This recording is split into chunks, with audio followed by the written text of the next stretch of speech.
تو قریش مکہ کہتے تھے باہر سے آنے والے لوگوں کو، اوئے یہاں ایک ہمارا نوجوان وہ ہم سے الگ ہو گیا ہے، ارے اس کی نہ سننا، اس کی آواز میں کوئی جادو ہے، جو سنتا ہے اسی کا ہو جاتا ہے۔ طفیل بن عامر دوسی، قبیلہ دوس کے سردار ابو ہریرہ کا قبیلہ مکے میں آئے، لوگوں نے ڈرایا، جو سنتا ہے ہو جاتا ہے اسی کا دیوانہ۔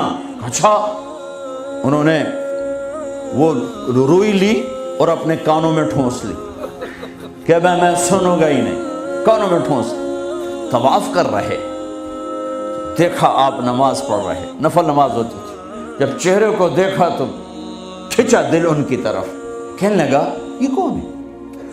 تو قریشی کہنے لگے ہوا وہی جادوگر، وہی ہے۔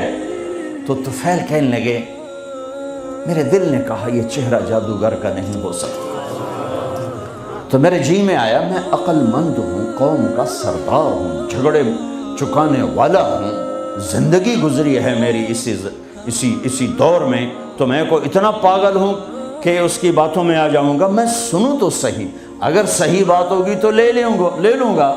تو روئی نکالی اور آگے کہنے لگا محمد صلی اللہ علیہ وسلم کیا کہتے ہو؟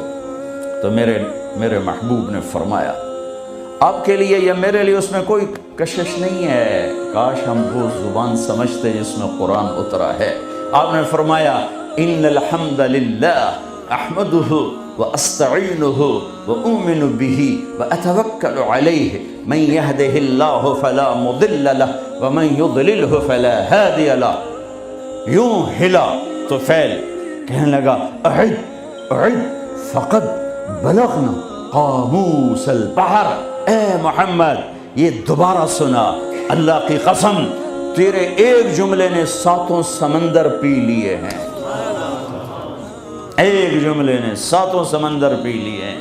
تو آپ نے پھر فرمایا ان الحمد للہ احمدہ واستعینہ واؤمن بہ واتوکل علیہ من یہدہ اللہ فلا مضل لہ ومن یضللہ فلا ہادی لہ۔ کا اپنا بول پڑھا دے، کیا کہتا ہے؟ ہاتھوں میں ہاتھ دے، یہ اپنا ہاتھ دے، یہ ہاتھ دے رہا ہوں۔